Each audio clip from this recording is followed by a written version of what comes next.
αλλάξαν και τους νόμους, γίναν όλοι τρομοκράτες μες στην πόλη.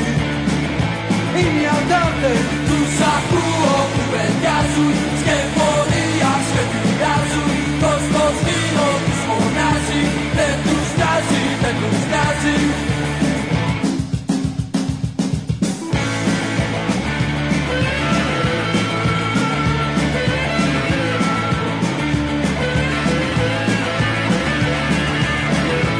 Έχουν κάτι να σου πούνε, ψάχνουν κάτι να αγαπούνε, μα που φωνάζουν, αναταράσουν, να τα νοικάσουν, να ξεσκεπάσουν. Τους ακούω που βεντιάζουν, σκεφτορία σχεδιάζουν, κόσμος γύρω τους φωνάζει, δεν τους νοιάζει, δεν τους νοιάζει.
Ακούτε πάντα το αυτοοργανωμένο κοινωνικό ραδιόφωνο Ραδιουργία στους 88 μεγάκυκλους.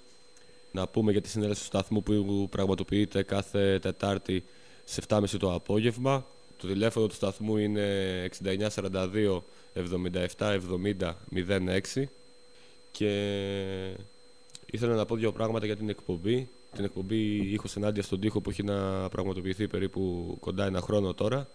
Σε ένα νέο κύκλο εκπομπών που θέλω να κάνω, κρίνω σκόπιμο να διαβάζονται κάποια κείμενα, άρθρα που πιο πολύ έχουν να κάνουν με το πολιτικό, οργανωσιακό και θεωρητικό επίπεδο και εφόδιο για κάποιον άνθρωπο αγωνιζόμενο, και αυτό το πράγμα το θεωρώ λειτουργικό και καλό από τη στιγμή και στο βαθμό, ας πούμε, που όταν η γνώση δεν είναι περιφραγμένη και μεταφέρεται και διαδίδεται ανοιχτά και ελεύθερα σε όλους, αποτελεί ένα αποφασιστικό όπλο στα χέρια όποιου διαλέξει να αγωνιστεί για την αξιοπρέπεια και την ελευθερία.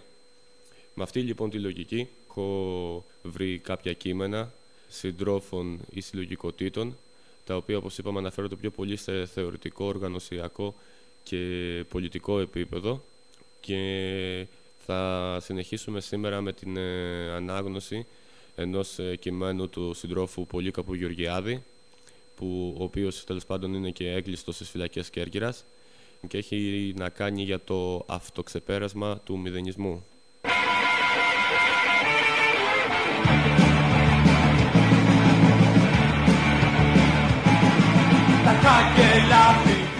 Βέβαια η επικαιρότητα σίγουρα την εκπομπή θα την αφήσει αδιάφορη. Θα κλείσουμε την εκπομπή σήμερα με κάποια αναφορά στα όσα έγιναν τελευταία γύρω από το ζήτημα του αντιφασισμού, και θα επανέλθουμε σε μια νέα άτακτη εκπομπή σύν τον χρόνο. Οι εκπομπές αυτές, οι live, θα είναι άτακτες από εδώ και στο εξής. Παρ' όλα αυτά θα μπορείτε να ακούσετε οποιαδήποτε εκπομπή στην προγραμματισμένη αναμετάδοσή τους τη μέρα που θα αποφασιστεί. τρελή στιγμή εμπόροι της ζωής, αυτοί που βλάπτουν τα παιδιά με βία και ναρκωτικά. Αυτοί είναι ο έξω κόσμος, η λογική μας κοινωνία, με ψάχτη στη συνείδηση, την ψυχική μας ηρεμία. Ποιος θα δικάσει τα παιδιά, ποιος θα πει με ενοχά, οι ενοχοί στέκουν ψηλά, μπάτσι πουλά ναρκωτικά.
Για το αυτοξεπέρασμα του μηδενισμού, λοιπόν, ένα κείμενο του αναρχικού Πολύκαρπου Γεωργιάδη. Όχι πως θέλω να φανώ αγνώμων απέναντι σε αυτή την αρρώστια. Υποστηρίζοντας σε αυτό το κείμενο πως ο μηδενισμός βλάπτει, επιθυμώ εξίσου να πω ότι είναι και απαραίτητος στον επαναστάτη. Όλοι μπορούν να επιβιώσουν μια χαρά χωρίς το μηδενισμό. Ο επαναστάτης όμως δεν είναι ελεύθερος να παραμερίσει το μηδενισμό. Πρέπει να είναι η κακή συνείδηση της εποχής του. Γι' αυτό πρέπει να τη γνωρίζει όσο καλύτερα γίνεται. Ποιος είναι ο καλύτερος οδηγός για το λαβύρινθο της μοντέρνας ψυχής και από το μηδενισμό? Πού θα βρίσκαμε πιο εύγλωτο ψυχολόγο από το μηδενισμό? Μέσω του μηδενισμού η νεωτερικότητα μιλά την πιο μύχια γλώσσα της. Δεν κρύβει ούτε τα καλά ούτε τα κακά της. Έχει απαλλαγή από όλες τις ντροπές της. Και ανάποδα. Κανείς με ακρίβεια την αξία του μοντέρνου όταν έχει ξεκαθαρίσει μέσα του για τα καλά και τα κακά του μηδενισμού. Το καταλαβαίνω απολύτως να λέει ένας μουσικός σήμερα: μισώ το μηδενισμό, αλλά δεν αντέχω πια καμία άλλη μουσική. Θα καταλάβαινα όμως και έναν επαναστάτη που θα υποστήριζε: ο μηδενισμός ανακεφαλαιώνει την νεωτερικότητα. Δεν υπάρχει άλλος τρόπος, πρέπει πρώτα-πρώτα να γίνουμε μηδενιστές. Απαραίτητη διευκρίνηση. Η συγγραφή του κειμένου αυτού ξεκίνησε το 2009 και αφού έμεινε για αρκετό καιρό στο σιρτάρι, πήρε την τελική του μορφή αρκετούς μήνες πριν τα τραγικά γεγονότα της Μαρφίν. Τραγικά, όχι μονάχα λόγω του θανάτου των 3 εργαζομένων, αλλά και γιατί ουσιαστικά φρενάρισαν μια λαϊκή εξέγερση εναντίον του Διεθνούς Νομισματικού Ταμείου και της κυβέρνησης. Έτσι, αν η 6η Δεκέμβρη σήμανε την ευρύτερη ριζοσπαστικοποίηση της κοινωνίας, η 5η Μάη σήμανε την προσωρινή της υποχώρηση. Όλο αυτό το διάστημα πολλά ακούστηκαν περί μηδενισμού. Το ζήτημα όμως του μηδενισμού δεν αφορά μονάχα μια τάση του αναρχικού χώρου, έστω περιφερειακή ή περιθωριακή. Ολόκληρη η εποχή μας και η κοινωνία μας είναι βαθιά μηδενιστική και το ξεπέρασμα του μηδενισμού αυτού δεν γίνεται με ευεργετικές απεραντολογίες περί κάποιας γενικής και αόριστης, πάντα ομιχλώδους ελευθερίας. Το γνήσιο ξεπέρασμα του μηδενισμού πραγματώνεται θετικά μόνο μέσω ενός κινήματος που θα παλέψει για ένα συγκεκριμένο σκοπό, για την κοινωνική επανάσταση και τη δημιουργία της αταξικής κοινωνίας. Μάλιστα, στη σημερινή συγκυρία της επίθεσης του κεφαλαίου και της σταδιακής αφύπνισης των προλετάριων διεθνώς, ένα γνήσια επαναστατικό κίνημα που θα μάχεται στην πράξη για τον κοινωνικό μετασχηματισμό θα παίξει καταλυτικό ρόλο στο ξεπέρασμα όχι μόνο του περιορισμένου αναρχικού μηδενισμού, αλλά και του ευρύτερου κοινωνικού μηδενισμού. Το προλεταριάτο ήδη ενσωματώνει αναρχικά συνθήματα ενεργητικού μηδενισμού, να καεί τον μπουρδέλο η Βουλή. Στην εξελικτική του κίνηση, πιθανότητα να ενσωματώσει, όπως παλιότερα, και τις επαναστατικές ιδέες και πρακτικές, ξεπερνώντας αυτόν τον απλοϊκό αλλά αναγκαίο ως πρώτο βήμα μηδενισμό. Γιατί όχι, τα πάντα ρί. Αντί εισαγωγής. Και αν από τώρα κι ύστερα σου λείψουν όλες οι σκάλες, πρέπει να μάθεις να πατάς στο ίδιο σου το κεφάλι. Πώς αλλιώς θα ήθελες να ανέβεις ψηλότερα? Νίτσε. Ο αναρχικός μηδενισμός είναι μια πολύ σημαντική συνιστόσα του ριζοσπαστικού κινήματος και με την ενεργητικότητά του έχει προσφέρει πολλά. Σε περιόδους κοινωνικής νηνεμίας βοήθησε στη διατήρηση πολλών δυνάμεων του επαναστατικού κινήματος, όταν άλλοι είτε λάκιζαν απογοητευμένοι από το μάταιο του αγώνα και ενσωματώνονταν στην ταξική κοινωνία, είτε προσεύχονταν για την έλευση της αγίας ιστορικής αναγκαιότητας, τότε που οι ουρανοί θα σχιστούν και θα βρέξει επανάσταση. Ο μηδενισμός, λοιπόν, στην ενεργητική του μορφή, επανέφερε την επαναστατική δράση από το καθόριστο μέλλον σε χρόνο ενεστώτα. Και ενώ μέσω κοινωνικής ειρήνης κάλυψε την ανάγκη για υπαρξιακή ανταρσία, ανάγκη που είναι θεμελιώδης για το επαναστατικό κίνημα, ας θυμηθούμε ότι για τον Μάρξ η επανάσταση δεν είναι μόνο μια διαδικασία αλλαγής του κόσμου, αλλά και μια ταυτόχρονη διαδικασία ατομικής πραγμάτωσης. Ο επαναστάτης δεν θυσιάζεται για την κοινωνία, λέει ο Μάρξ, αλλά αντίθετα θυσιάζει την υπάρχουσα κοινωνία. Ίσως αυτά τα λόγια να πέφτουν βαριά. Στα στομάχια των Ορθόδοξων, η επανάσταση δεν είναι ένα έξωθεν επιβαλλόμενο καθήκον που πρέπει να επιτελεστεί από νεοδυτελείς αυτοθυσιαζόμενους οσιομάρτυρες. Αντίθετα, εμπεριέχει την ατομική ανταρσία, καθώς είναι εκείνο το σημείο όπου η αλλαγή του εαυτού συνιστά την αλλαγή του κόσμου. Ο μηδενισμός, λοιπόν, προσέφερε πολλά στο ριζοσπαστικό κίνημα, αλλά ο ακτιβισμός δεν αρκεί. Ο μηδενισμός έχει τα όρια του, τους περιορισμούς του, τις αδυναμίες του και μπορεί να αποτελέσει τροχοπέδι για την παραπέρα ανάπτυξη του ριζοσπαστικού κινήματος.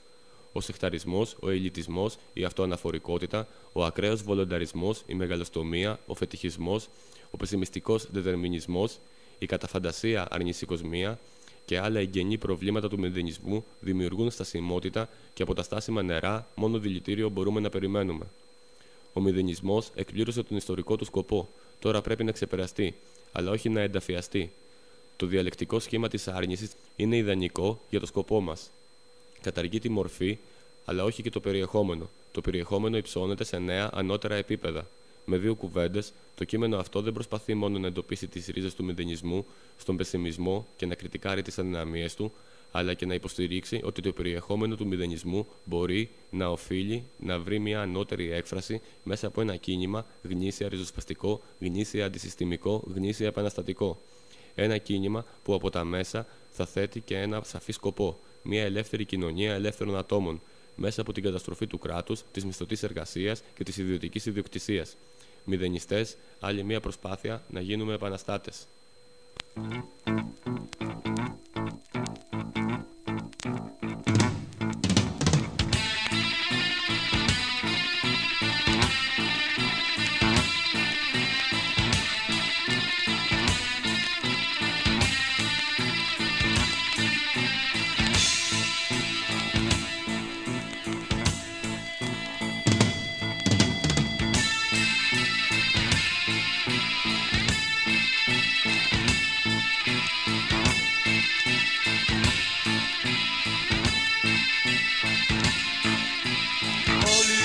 Σ' αυτή τη χώρα γεννήθηκαν λεβέντες, πρόσχαροι με μεγάλες καρδιές που αγαπάν. Όλοι καμώθηκαν με μάρμαρο και ήλιο, όλοι καμώθηκαν τίμοι και γενναίοι.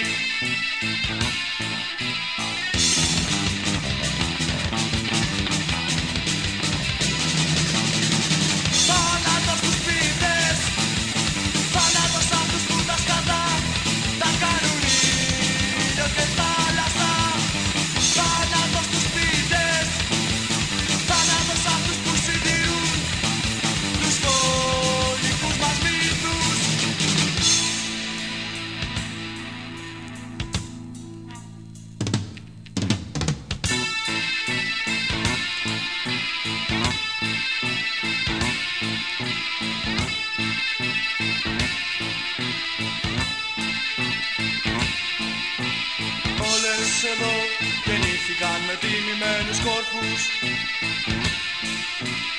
όλες περήφανες καλόκαρδες μανάδες, ακούραστες εργάτριες της σπιτικής μας ευτυχίας.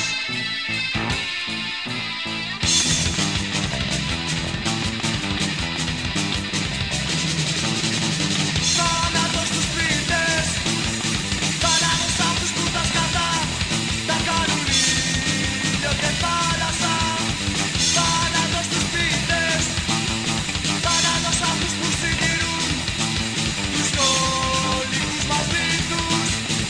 Θάνατος στους πίτες, θάνατος σ' αυτούς που τα σκατά τα κάνουν ήλιο και θάλασσα. Θάνατος στους πίτες, θάνατος σ' αυτούς που συντηρούν τους κόλικους μας μύθους.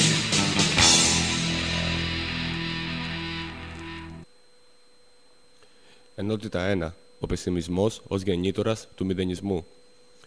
Ο μηδενισμός ως ψυχολογική κατάσταση πραγματοποιείται όταν έχουμε αναζητήσει ένα νόημα σε όλα τα συμβάντα, το οποίο τελικά δεν βρίσκεται εκεί. Έτσι, ο αναζητητής χάνει τελικά το θάρρος του. Ο μηδενισμός είναι τελικά η συνειδητοποίηση της μακρόχρονης πατάλης, η αγωνία του εισμάτιν, η ανασφάλεια, η έλλειψη κάθε ευκαιρίας να συνέλθουμε και να ανακτήσουμε την ηρεμία μας, η ντροπή απέναντι στον ίδιο μας τον εαυτό, σαν να τον εξαπατήσαμε για πάρα πολύ καιρό. Νίτσε. Παρά τις πολλές και διαφορετικές μορφές που μπορεί να πάρει ο μηδενισμός, άλλωστε υπάρχουν τόσοι μηδενισμοί όσοι είναι και οι μηδενιστές, η βάση του μηδενισμού είναι μία, ο πεσημισμός. Στην πολιτική της μορφή η απογοήτευση που μπορεί να γεννήσει είτε μία ηττημένη επανάσταση, είτε μία επανάσταση που δεν έρχεται, γεννά τον αναρχικό μηδενισμό. Στις διάφορες εκδοχές του, ενεργητικός ή παθητικός, βίος ή ειρηνικός, αναρχοατομικισμός, ηλεγκαλισμός, χαοτισμός, νεολαίστικες υποκουλτούρες, σαν το punk rock, το νεοχιπισμό κτλ. Το εισμάτιν του αγώνα και το χαμένο νόημα μεταφράζονται ποικιλοτρόπως, ανάλογα και με τα ιδιαίτερα χαρακτηριστικά του υποκειμένου. Παρά το διαφορετικό, ακόμα και το εχθρικό μεταξύ τους περιεχόμενο των διάφορων μηδενισμών έχουν και ένα κοινό σημείο. Τεμαχίζουν την επανάσταση ανάμεσα στην ατομική υπαρξιακή ανταρσία και στην κοινωνική δράση για την αλλαγή του κόσμου. προτάσσοντας μόνο την πρώτη ως ρεαλιστική και τη δεύτερη ως ουτοπία ή παραμύθι για μικρά παιδιά. Το ίδιο κάνουν και οι υπερορθόδοξοι επαναστάτες, με τη διαφορά ότι προτάσσουν τη δεύτερη, θεωρώντας την πρώτη ως μικροαστικό κατάλοιπο. Αμφότεροι εσχατολογούν ασύστολα, οι Ορθόδοξοι φανερά και από την πόρτα, οι μηδενιστές από το παράθυρο. Διαβάσαμε κάπου ότι ζούμε το τέλος των ιδεολογιών, όπως αναφέρει ο Φουκουγιάμα. Μιλάμε για την απελπισία που εκφράζει την κατάσταση όλων όσων δεν μας έχει απομείνει καμία ελπίδα να δούμε να αλλάζει η πραγματικότητα που μας επιβάλλουν. Είμαστε ρεαλιστές και χαιρόμαστε που δεν πρέπει να υπερασπιστούμε το όραμα και την ελπίδα ενός καλύτερου κόσμου που μπορεί να μην έρθει ποτέ. Οι παράνομες επαναστατικές οργανώσεις δεν είναι εργαλεία για τον κόσμο του μέλλοντος, αλλά πρόταση ζωής για το σήμερα. Η αποσαρκωμένη εσχατολογία θεωρεί ότι ζει στην σκατιά της ιστορίας. Όπως κάθε αντιδιαλεκτική ερμηνεία της πραγματικότητας, βλέπει τα γεγονότα ως απόλυτα, ασυνείδητα, ασύνδετα και ακίνητα. Η εθελόδουλη κοινωνία, ως συμπαγές σύνολο, θα μείνει για πάντα έτσι, χωρίς να κινηθεί ποτέ. Το κέρμα της μελλοντολογίας έχει ρυφθεί. Η πραγματικότητα θα μείνει απαράλλακτη. Οπότε τι κάνουμε, ευνουχίζουμε την Επανάσταση και το νόημά της ως ενότητας ατομικής και κοινωνικής ανταρσίας και τη βαφτίζουμε εκ νέου ως μια απλή πρόταση ζωής. Το συντηρητικό μήνυμα της δημιουργίας μιας απλής ένοπλης όασης μέσα στο υπάρχον βαφτίζεται επαναστατική αυτονομία. Ταυτόχρονα τεμαχίζεται ιδεατά το παρόν από το μέλλον. Όσο για το παρελθόν, αυτό έχει εξοριστεί οριστικά στα τάρταρα του αρνητικού. Λες και οι πράξεις του παρελθόντος δεν δημιουργούν τη μελλοντική πραγματικότητα. Λες και το μέλλον φυτεύεται από τους ουρανούς. Λες και το χωροχρονικό συνεχές μπορεί να διασπαστεί έτσι απλά, με ένα διάταγμα της μεταφυσικής. Και αυτό αποκαλείται ρεαλισμός. Όταν εξετάζουμε ένα κοινωνικό φαινόμενο μόνο με τον τρόπο που εμφανίζεται στο παρόν, ως ακίνητη φωτογραφία της στιγμής, τότε απορροφούμαστε από τη μεταφυσική σκέψη. Ένα φαινόμενο πρέπει να το εξετάζουμε διαλεκτικά, όχι μόνο στην παρούσα του μορφή, αλλά και στην κίνησή του, στην δυναμική και στις δυνατότητες που εμπεριέχει, καθώς και στην αλληλεπίδρασή του με άλλα φαινόμενα. Όπως έγραφε ο Έγγελς, δεν πρέπει να αντιλαμβανόμαστε τον κόσμο ως σύμπλαγμα έτοιμων πραγμάτων, αλλά ως σύμπλαγμα διαδικασιών, όπου φαινομενικά σταθερά πράγματα και παρόμοια, οι ιδεατές απεικονίσεις τους στο μυαλό μας, οι έννοιες, υφίστανται αδιάκοπη αλλαγή, γίγνεσθε και θανάτου. Ρεαλισμός, λοιπόν, είναι η εξέταση των γεγονότων στην κίνησή τους και όχι ο κάθε είδους δετερμινισμός που προτάσει είτε την ακινησία των κοινωνικών φαινομένων είτε την προδιαγεγραμμένη κίνησή τους στις ράγες του μηχανιστικού Κισμέτ. Η κυρίαρχη τάση κάθε εποχής βλέπει τον εαυτό της ως έκφραση των καθολικών συμφερόντων ολόκληρης της κοινωνίας. Εξού και το αναμασιμένο ιδεολόγημα του τέλους των ιδεολογιών. Ιδεολόγημα πολύ παλιότερο από τον απολογητή του νεοφιλελευθερισμού Φουκουγιάμα και αδρά χρηματοδοτούμενο βεβαίως. Οι κυρίαρχες τάξεις που αποζητούν τη διαιώνιση του ταξικού διαχωρισμού και των ιδιαίτερων συμφερόντων τους πάντα έχουν ανάγκη το μεταφυσικό τρόπο σκέψης, ώστε να παρουσιάσουν την εκάστοτε κοινωνική δομή ως φυσικά δοσμένη και αμετάβλητη. Οι επαναστάτες όμως, εάν θέλουν να είναι τέτοιοι, πέρα από το να αυτοαποκαλούνται ως τέτοιοι, καμία σχέση δεν πρέπει να έχουν με αυτόν τον αντιδιαλεκτικό τρόπο σκέψης και να κάνουν επικλήσεις στο Φουκουγιάμα.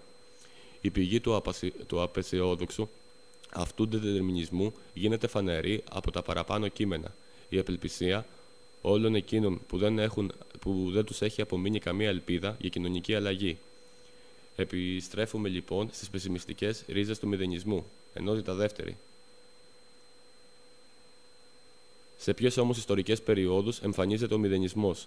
Όταν η κοινωνική ειρήνη προκαλεί την ύφεση του επαναστατικού κινήματος, τότε κάποιοι μαχητές που κυλάει αίμα στις φλέβες τους απαντούν αντανακλαστικά στην παρακμή αυτή, εγκαταλείποντας την ιδέα της κοινωνικής επανάστασης, αλλά όχι την άμεση δράση. Εγκαταλείπουν δηλαδή το περιεχόμενο της επανάστασης, διατηρώντας την εξωτερική της μορφή. Φυσικά υπάρχει και ο παθηνιού που εμπεριέχει σπερματικά τις δυνατότητες του αυτοξεπεράσματος. Έτσι, για παράδειγμα, ο ρώσικος νιχιλισμός του 19ου αιώνα γεννήθηκε όταν ένα υπεραισιόδοξο, επαναστατικό, υλιστικό και επιστημονικό κίνημα επιχείρησε την κάθοδο προς το λαό και γνώρισε την αδιαφορία, την ήττα και την απογοήτευση. Παρ' όλα αυτά, όμως, ο ρωσικός νιχιλισμός δεν εγκατέλειψε την ιδέα της κοινωνικής επανάστασης. Οι διαψευσμένες ελπίδες ενεργοποιούν και τον ευρωπαϊκό αναρχοατομικισμό. Τόσο η ήττα της σπουδαιότερης προλεταριακής εξέγερσης, της Παρισινής Κουμούνας, όσο και η αποκαθήλωση της εργατικής τάξης ως ενδιαμφισβήτητου και αυτόματου φορέα της Επανάστασης, προκάλεσαν αντανακλαστικά την άνοδο μηδενιστικών και ατομικιστικών ρευμάτων. Τόσο ο ρώσικος όσο και ο ευρωπαϊκός μηδενισμός, όταν έπαβε η ύφεση του επαναστατικού κινήματος και παρουσιαζόταν ριζοσπαστικοποίηση της κοινωνίας, ενσωματώνονταν ξανά στο ευρύτερο κίνημα για την κοινωνική ανατροπή. Μιας και ο μηδενισμός ήταν αντανάκλαση της επαναστατικής ύφεσης, δεν είχε λόγους ύπαρξης σε περιόδους κοινωνικών εκρήξεων. Έτσι, για παράδειγμα, στον πλευρό των κομμουνιστών και των αναρχικών στη Γερμανική Συμβουλιακή Επανάσταση πολεμούν και οι ντανταϊστές, ακόμα και ο στινερικός Μαρούτ. Στη Ρωσία, στο πλευρό της Επανάστασης, πολεμούν οι νιχιλιστές και οι φουτουριστές, ενώ ο αναρχοτομικιστής Βίτορ Σέρζ προσχωρεί στον πολσεβικισμό. Οι κοινωνικές συνθήκες μέχρι το Δεύτερο Παγκόσμιο Πόλεμο δεν επέτρεπαν κανέναν αναχωρητισμό. Ακόμα και αντικαλλιτεχνικές πρωτοπορίες που έκλειναν προς τον μηδενισμό, όπως τον Ντάντα και ο Σουρεαλισμός, αναπτύσσουν έντονη κοινωνική δράση μέσα στους κόλπους του αναρχικού και κομμουνιστικού κινήματος. Άλλωστε, οι ντανταϊστές ήταν και οι ιδρυτές του ΚΚ της Ρινανίας. Ενώ το ξαδερφάκι του στην Ιταλία, ο φουτουρισμός, προσχωρεί τελικά στο φασισμό. Η κοινωνική κατάσταση στην Ευρώπη άλλαξε άρδιν μετά το Δεύτερο Παγκόσμιο Πόλεμο. Η κουρασμένη από τους πολέμους Ευρώπη αναζητά την κοινωνική σταθερότητα. Η δεκαετία του 50 ήταν πράγματι μια δεκαετία σταθερότητας για τη Δύση, η οποία μέσα από την υπερεκμετάλλευση του τρίτου κόσμου και την ανάπτυξη των παραγωγικών της δυνάμεων κατάφερε να δημιουργήσει μια σχετική αυθονία στους κόλπους της. Η δεκαετία του 60 όμως απέδειξε πως η ιστορία ξεγελά και τους καλύτερους μαθητές της. Ένα νέο επαναστατικό κίνημα, πολύμορφο και αντιφατικό, γεννήθηκε, άκμασε και δυστυχώς παρήκμασε. Μια παρακμή που ολοκληρώθηκε οριστικά και με την πτώση των καθεστώτων του υπαρκτού σοσιαλισμού. Εντός εισαγωγικών. Το ήδη κατακριουργημένο από αυτά τα καθεστώτα επαναστατικό κίνημα κατέρευσε, ανοίγοντας όμως το δρόμο για τη δημιουργία ενός νέου αντιεξουσιστικού επαναστατικού κινήματος, αφού η τελεσίδικη αποτυχία του εξουσιστικού μοντέλου επανάστασης γεννά νέες ιστορικές δυνατότητες. Πλέον, η δυτική κοινωνία ακολουθεί την πορεία που ήδη από τη δεκαετία του 50 δρομολογήθηκε. Καταναλωτική κουλτούρα, παθητικότητα, γενίκευση της απολυτικ διάθεσης, μυρολατρεία, με δύο λέξεις, παθητικός μηδενισμός.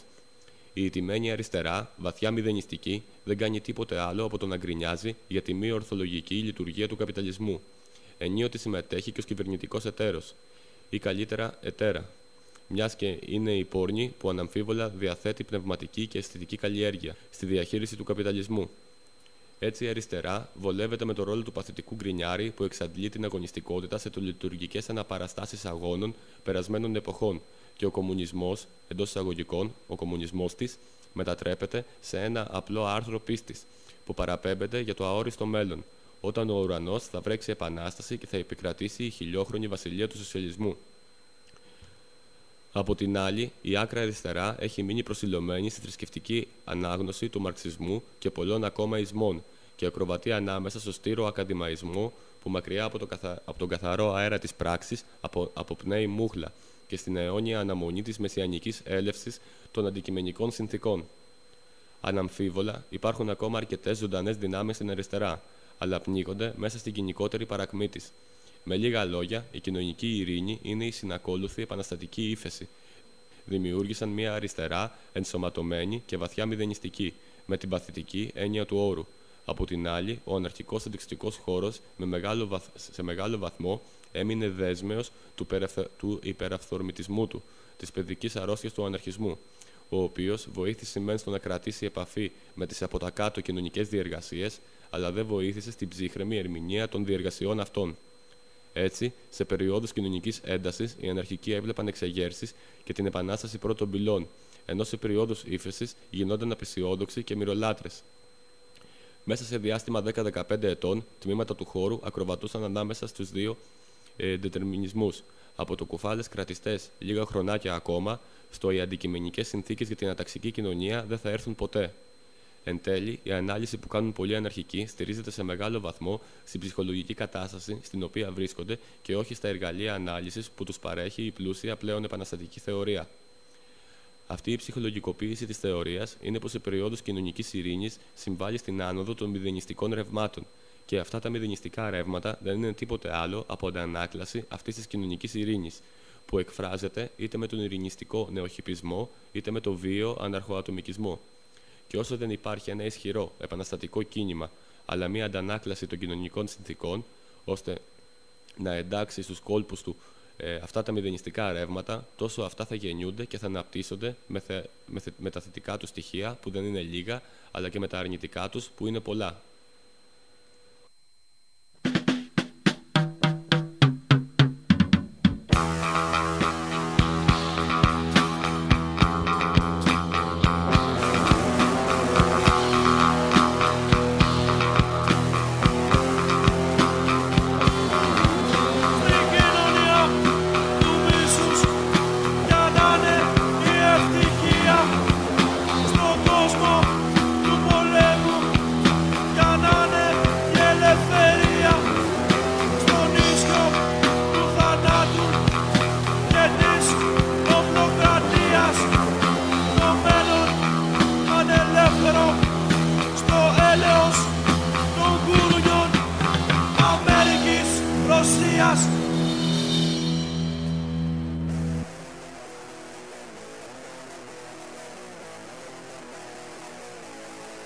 Ποτέ ξανά!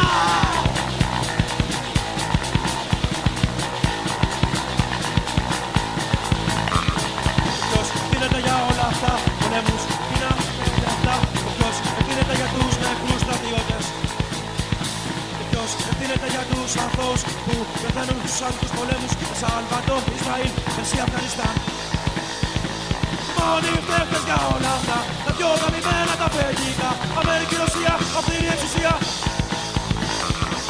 Μόνοι φταίχτες για όλα αυτά, τα πιο γαμημένα τα παιδικά.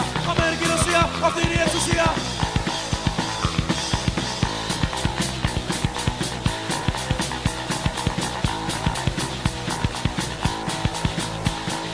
Σκέψου εσύ ποιος είναι ο δυνατός. Σκέψου εσύ ποια είναι η εξουσία. Σκέψου γιατί ζεις σαν και κοινωνία. Για να είναι άραγε η ευτυχία, για να είναι άραγε η ελευθερία, για να είναι η χαρά πίσω από το θάνατο. Οι μόνοι φταίχτες για όλα αυτά, τα πιο γαμημένα τα παιδικά. Αμερική, Ρωσία, αυτή είναι η εξουσία. Οι μόνοι φταίχτες για όλα αυτά, τα πιο γαμημένα τα παιδικά. Αμερική, Ρωσία, αυτή είναι η εξουσία.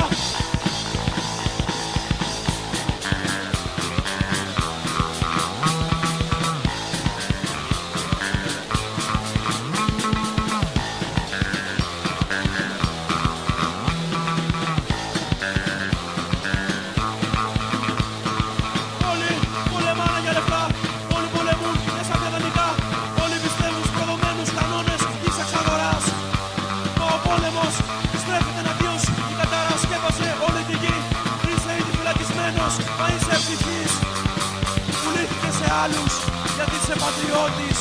Ποτέ ξανά, ποτέ ξανά, ποτέ ξανά. Πάρε ένα όπλο, μα με σκοτώνεις. Είπα την ειρήνη για δικό του συμφέρον. Ο θάνατός σου επανηφίσει και πολύ το κράτος. Θα πρέπει να είσαι περήφανος, γιατί πουλήθηκες σε άλλους και είσαι πατριώτης. Ποτέ ξανά, ποτέ ξανά. Χειροσύμα.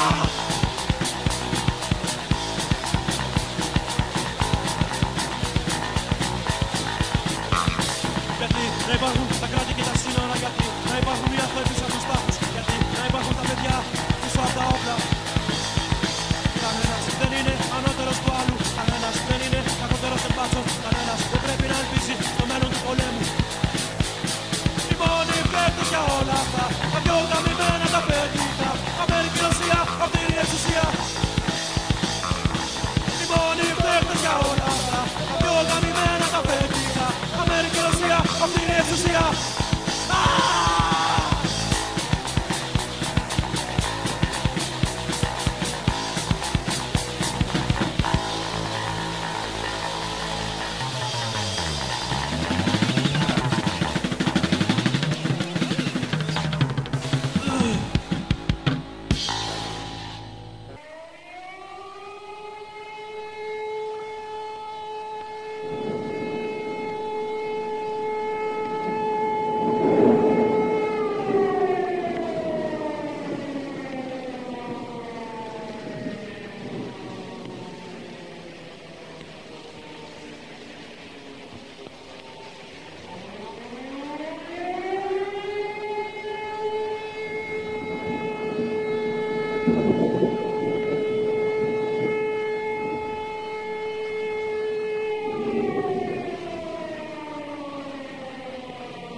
πάρουν ούτε αθώπλισμούς και μιλιταριστικούς σκοπούς.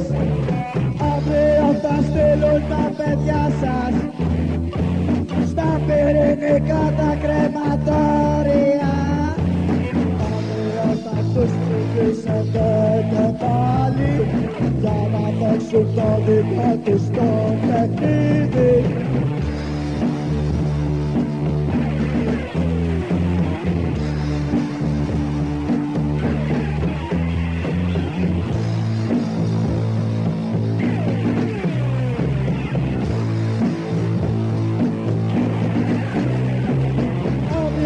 Ψοφίσετε σαν τα σκουλίκια ανάμεσα στα διαμελισμένα πτώματα.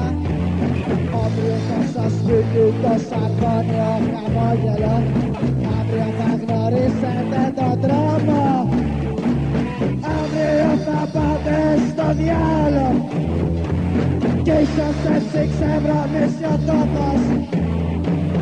Αύριο θα δείτε πόσο επόμενη την ισορροπία του τρόπου.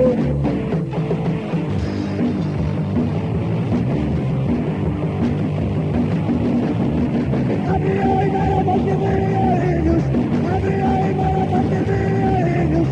Εγώ θα πίνω τα μας τα τόματα σας, εγώ θα πίνω τα τόματα σας, ναι.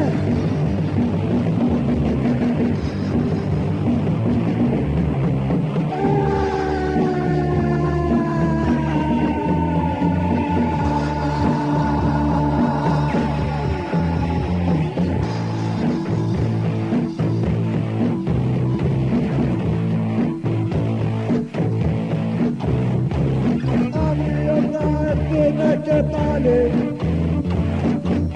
μέσα λύσουν το κεφάλι. Αύριο θα σας πουλήσουν το πάλι. Εσείς θα το δεχτείτε με χαρά.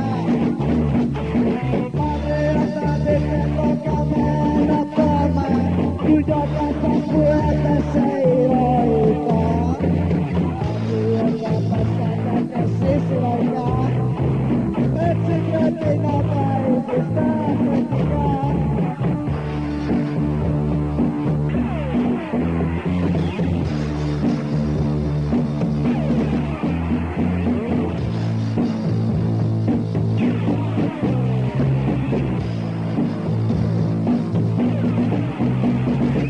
Αύριο θα δείτε και τα ρίγια από την πόλη σας. Αύριο θα δείτε και τα ρίγια από κορμιά σας. Αύριο θα δείτε τα φτώχεια περιστέτα, θα φύγοντα τα καταφύγια σας. Αύριο θα δω και εγώ το μανιτάρι, πάνω τα ηλίθια κεφάλια σας. Αύριο θα σταθώ πάνω στα τόματα σας και θα φύγω τα κουφάρια σας.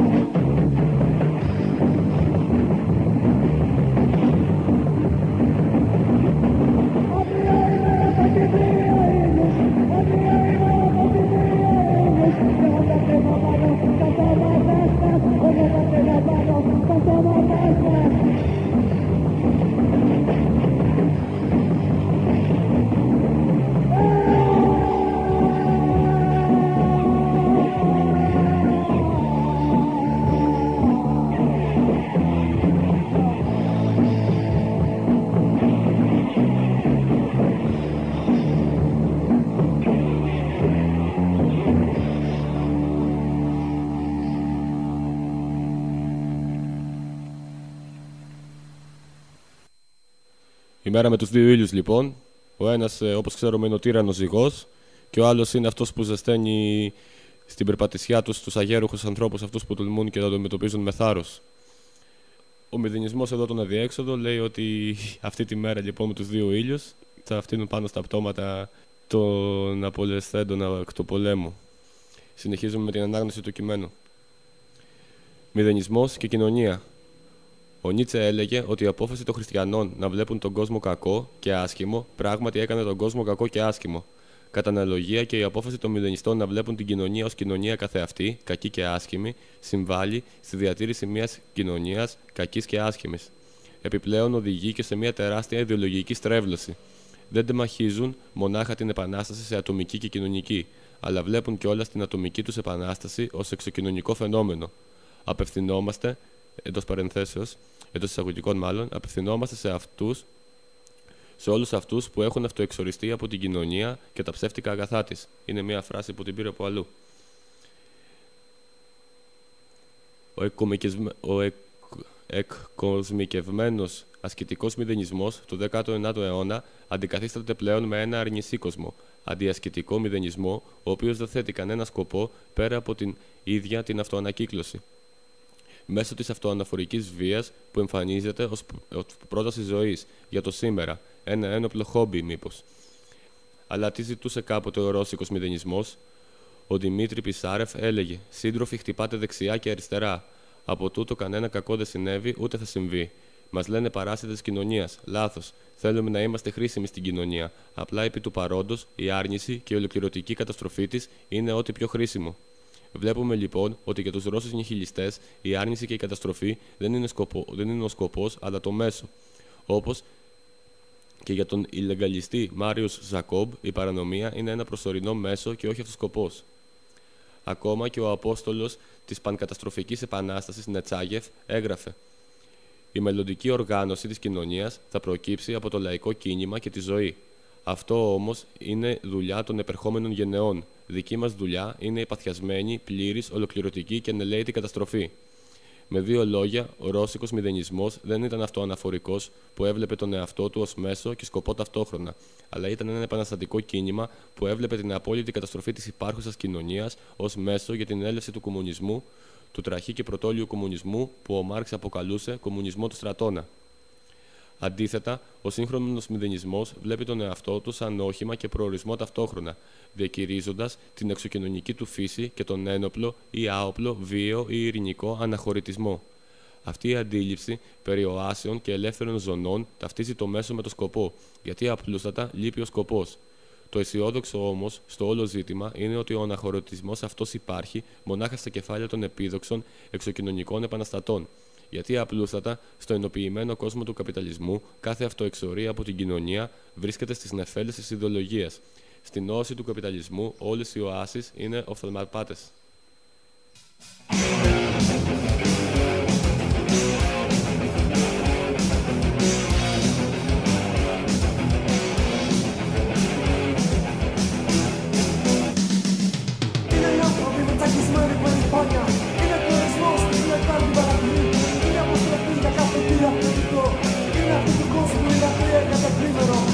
Είναι ο μύθος της υποδαγής και την τάξη του διαχωρισμού.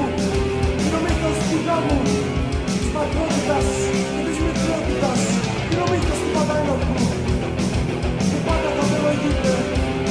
Είναι ο μύθος του σκοπού που αγιάζει τα μέσα. Είναι η πολιτική καταστροφή στο όνομο του εξυγχρονισμού. Είναι η αχρηστία, ο κομφορμισμός σε ασφάλειες. Στο ψέμα και το υπερτροφικό εγώ. Είναι η παγίδα του όριμου και του πετυχημένου. Είναι που πουλάμε τα πάντα για λίγη εξουσία. Είναι η στιπνή επιφάνεια και η άγνοια της ουσίας. Είναι που μιλάμε για εκπλήρωση και όχι για ζωή. Είναι η φιλοσοφία της πολιτικής των ψευδεστήσεων. Ένας πυρηνικού πολέμου. Είναι η γυρατιά, ο θάνατος, ο υπένατος φόβος. Είναι ερχομένο και τόσο σκοτεινό και βέβαιο. Είναι μπροστά στην ταπείνωση που σκύβω το κεφάλι. Είναι το τίμημα της αποπείνωσης να πληρώσουμε όλοι. Είναι το τίμημα που πληρώνουμε ήδη. Είναι το τίμημα που πληρώνουμε ήδη. Αυτός ο κόσμος, θάνατος. Αυτός ο κόσμος. Αυτός ο κόσμος, θάνατος. Αυτός ο κόσμος. Αυτός ο κόσμος, θάνατος. Αυτός ο κόσμος. Αυτός ο κόσμος, θάνατος. Αυτός ο κόσμος.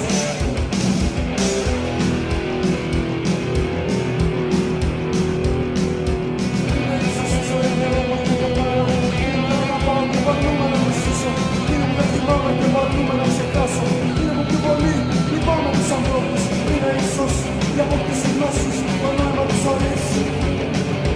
Είναι που γνώση σημαίνει μοναξιά. Είναι το βλέμμα που αγκαλιάζει την κοφτερή λεπίδα. Είναι η ψυχή που φοράει τα κόκκινα στο χώρο. Αυτός ο κόσμος, θάνατος. Αυτός ο κόσμος. Αυτός ο κόσμος, θάνατος. Αυτός ο κόσμος. Αυτός ο κόσμος, θάνατος. Αυτός ο κόσμος. Αυτός ο κόσμος, θάνατος. Αυτός ο κόσμος. Είναι τα κλίματα αυτού του κόσμου άκρια. Είναι δεν μας πείθουν πια. Είναι το καλύτερο που αυτός ο κόσμος να κάνει. Είναι να το βουλώσει. Είναι να το βουλώσει. Είναι να το βουλώσει. Είναι να το βουλώσει.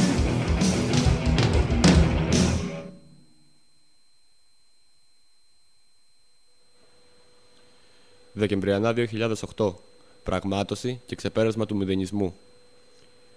Για τη διαλεκτική φιλοσοφία, τίποτα δεν είναι τελικό, απόλυτο, ιερό. Το ζήτημα δεν είναι να αρνηθώ κάτι, αλλά να αρνηθώ και την άρνησή του. Πρέπει δηλαδή να κάνω την πρώτη άρνηση με τέτοιον τρόπο, ώστε να είναι ή να μην μπορεί να γίνει δυνατή η άρνησή της. Έγγελς. Η εξέγερση του Δεκέμβρη υπήρξε η έμπρακτη άρνηση του παθητικού μηδενισμού της υπάρχουσας κοινωνίας που με την παθητικότητά της συντηρεί τη βαρβαρότητα που γεννά ο καπιταλισμός. Γιατί αν δούμε τα κοινωνικά φαινόμενα όχι σταθερά και αμετάβλητα, αλλά στην κίνησή τους, στην αλληλουχία τους, στην αλληλεπίδρασή τους και όχι με σύνορα να υψώνονται μεταξύ τους, τότε μόνο μπορούμε να κατανοήσουμε πως πέρα από την από τα πάνω κρατική επιβολή είναι και η παθητικότητα αυτή που συνδιαμορφώνει την εξουσιαστική πραγματικότητα που οπλίζει το χέρι του κάθε κορκονέα. Η εξέγερση ενάντια στον παθητικό μηδενισμό της υπάρχουσας κοινωνίας, λοιπόν, δεν θα μπορούσε να πάρει άλλη μορφή πέρα από τον ενεργητικό μηδενισμό που πήρε. Με δύο λόγια, η κοινωνία πλάθει τους εξεγερμένους που τις αρμόζουν. Μόνο η ιδεολογική τυφλότητα θα μπορούσε να δει πίσω από την έκρηξη του Δεκέμβρη μία τυφλή εξέγερση. Τόσο η επιλογή των στόχων, κατά κύριο λόγο στόχοι του κράτους και του κεφαλαίου, όσο και η γεωγραφική εξάπλωση της εξέγερσης σε ολόκληρο σχεδόν τον ελλαδικό χώρο, όχι μόνο δίνουν στην εξέγερση ένα συγκεκριμένο περιεχόμενο, αλλά την καθιστούν ως το σπουδαιότερο κοινωνικό γεγονός της ύστερης μεταπολίτευσης. Αλλά το πιο σπουδαίο δεν είναι η εξέγερση καθ' αυτή, αλλά οι δυνατότητες και οι προοπτικές εξέλιξης οι οποίες εμπεριέχονται. Γιατί ως επαναστάτες θα πρέπει να γνωρίζουμε και τα όρια της εξέγερσης. Όσο αναλωνόμαστε σε ύμνους και ψαλμοδίες, τη μουμιοποιούμε, την περιορίζουμε σε στενά όρια της αντιδραστικότητας και του ετεροκαθαρισμού, της απλοϊκής άρνησης. Η άρνηση της υπάρχουσας αθλιότητας είναι αναμφισβήτητα το πρώτο βήμα. Η εξέγερση και ο μηδενισμός είναι αναγκαίοι. Το μηδέν πρέπει να γίνει ο βατήρας που θα μας εκτοξεύσει στο άπειρο και όχι η κινούμενη άμμος που θα μας βουλιάξει. Η άρνηση της άρνησης, η επαναστατική διαλεκτική είναι το επόμενο. Ο ενεργητικός μηδενισμός πρέπει να ξεπεραστεί διαλεκτικά και να υψωθεί εκ νέου μέσα από ένα αντιξωτικό ριζοσπαστικό κίνημα. Και αυτό θα πει όχι πια χώρος, αλλά κίνημα. Όχι αυτό το δίθεν κίνημα που εννοούν κάποια αριστερίστικα γκρουπούσκουλα ή κάποιοι ενσωματωμένοι αντιξουσιαστές, σε έκπτωση και οι νεοχίπηδες ακολουθητές τους, για να διατηρούν τα πολιτικά τους μαγαζάκια, αλλά η επανάσταση σε διαρκή κίνηση, πολύμορφη και ενεργητική. Εάν ο Δεκέμβρης απέδειξε κάτι, είναι ότι το τέλος της ουτοπίας είναι μια ουτοπία δίχως τέλος. Εάν δεν θέλουμε απλώς να αυτοθαυμάζουμε το επαναστατικό μας είδωλο στον καθρέφτη του σεκταρισμού, του φετιχισμού και της αυτονακύκλωσης, τότε ας τρώσουμε τον κόλο μας για την ανάπτυξη ενός πραγματικά επαναστατικού ριζοσπαστικού κινήματος. Αυτό είναι το στίχημα της εποχής μας. Επανάσταση ή βαρβαρότητα. Δεκέμβρης 2009, Φυλακές Κορυδαλλού. Ήταν ένα κείμενο του Πολύκαρπου Γεωργιάδη με τίτλο «Για το αυτοξεπέρασμα του μηδενισμού». Θα συνεχίσουμε με λίγο μουσική για να αναφερθούμε στη συνέχεια εντάχει σε κάποια τοπικά γεγονότα αναφορικά με την αντιφασιστική κίνηση και δράση που έγιναν εδώ στο Αγρίνιο, αλλά που έχουν και ευρύτερη σημασία.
πειράζει, ψάχνω πάντα αφορμή για μια σύγκρουση ακόμη. Και προτιμάζω τις κατάλληλες συνθήκες για μια μέρα που θα μοιάζουν τόσο όμορφοι όλοι οι δρόμοι. Και θα οδηγούνε σε φραγκάτες αποθήκες. Και όταν νιώσουμε για λίγο τι σημαίνει ζωή, η οργή μας θα έχει αρχίσει να μοιράζει καταδίκες με ένα όπλο στο κεφάλι και όλοι μπράβοι νεκροί. Τα αφήνω όλα στο λαό, θα λένε όλες οι διαθήκες. Και αν έχει υπογραφεί μια διαθήκη σαν κι αυτή, η υπομονή μου μοιάζει δύσκολη σαν λέξη. Εξαιτίας σου πεινάνε και πεθαίνουν πολλοί. Και η σκανδάλη μου εκπέμπει μια έλξη. Η σκανδάλη και η σφαίρα είναι γένους θηλυκού. Κι έτσι τους έχω μια τρελή αδυναμία. Προσευχή σου για τον νύχτο ενός ψεύτη Θεού. Ποτέ δεν λέω όχι σε μια ακόμη συνουσία. Εκδίκηση, ξέρεις τι σημαίνει μια μηνύα. Ανταπόδοση για όσα προκαλείς. Αντίρρηση, αντίρρηση αρχής. Συνεχόμενη επούλωση αιώνιας πληγής. Άρνηση, άρνηση για σκέψη μια καχυμοπή. Στάση για όλα γενικά αντίδραση. Και ανυπακοή, όρεξη καμία για καμία συνεργασία.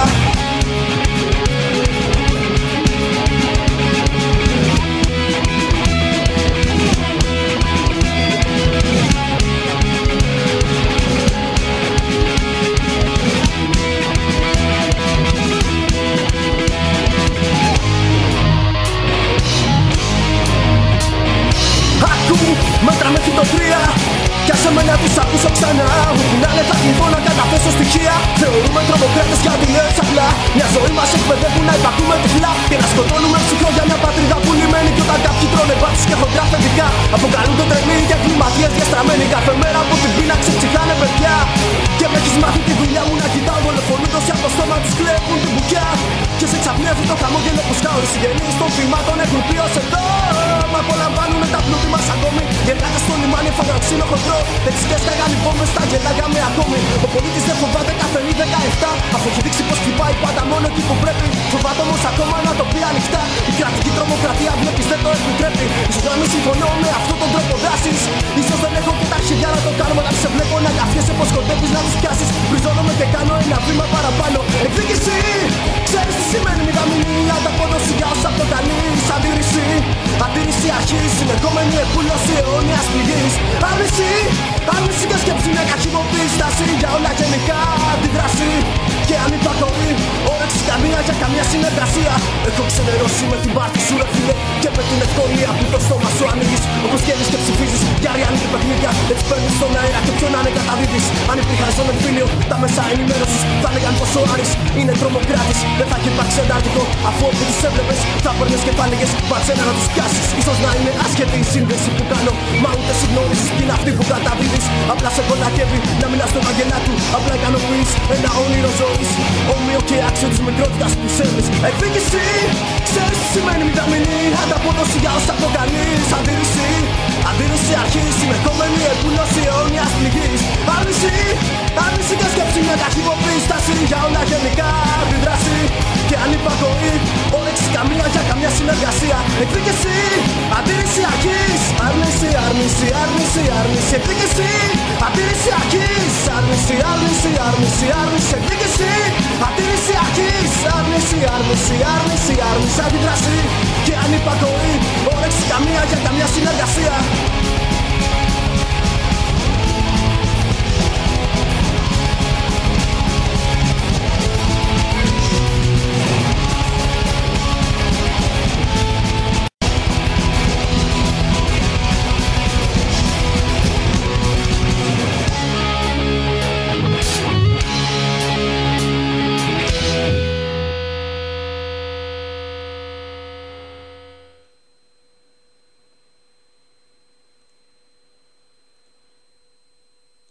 Έγινε λοιπόν ευρέως γνωστό λίγες μέρες πριν αυτά που έγιναν σε μάζοξη 40 νεοναζί στο Αγρίνιο. Όταν διακινήθηκε αυτή η πληροφορία λοιπόν δεκάδες κόσμου, νεολαίων, αντιφασιστών κτλ. Πλαισίωσαν αυτό το χώρο και είχαμε συμπλοκές. Προσωπικά θεωρώ αυτή την κίνηση ως μόνη απάντηση, ας πούμε, στο φασισμό, μιας και αυτοί όταν μιλάμε για φασίστες μιλάμε για εχθρούς της ελευθερίας, για εχθρούς της δημοκρατίας, και αν μη τι άλλο αυτή η δημοκρατία που μπορεί να χωράει μέσα της, ας πούμε, το φασισμό και τους φασίστες δεν είναι δημοκρατία. Για να αγγίξουμε τα γεγονότα θα διαβάσουμε ένα κείμενο από το αυτοδιαχειριζόμενο στέκι στο Αγρίνιο, το οποίο παραθέτει την άποψη εκεί των συντρόφων καθώς και τα γεγονότα πώς έγιναν. Στην κατεστραμμένη από το μνημόνιο κοινωνία, η εξουσία ανέχεται και προωθεί τους νεοναζί της Χρυσής Αυγής, οι οποίοι παρουσιάζονται ως πατριώτες και αντιμνημονιακοί. Στην πραγματικότητα δεν είναι τίποτε άλλο από νοσταλγοί και ημνητές αυτών που στην περίοδο της γερμανικής κατοχής έκαιγαν ολόκληρα χωριά, βίαζαν και δολοφονούσαν. Το φασισμό βαθιά κατάλαβε τον, δεν θα πεθάνει μόνος, τσάκισέ τον. Πόσος φασισμός χωρά άραγε στη δημοκρατία τους? Σίγουρα αρκετός, έτσι ώστε να ευθυγραμμίζεται η κεντρική πολιτική του κράτους με εγκληματικές συμμορίες όπως η Χρυσή Αυγή, σε ζητήματα όπως το μεταναστευτικό, τα στρατόπεδα συγκέντρωσης, τα πογκρόμ, επιχειρήσεις κούπα, η θωράκιση των συνόρων, το χτύπημα των αυτοοργανωμένων χώρων αντίστασης και αλληλεγγύης και συνολικότερα του κοινωνικού και ταξικού αγώνα. Αρκετός, έτσι ώστε το αυγό του φιδιού να εποάζεται στη ζεστή αγκαλιά του κράτους, όπως τα σώματα ασφαλείας, την Εκκλησία και την ΕΥΠ.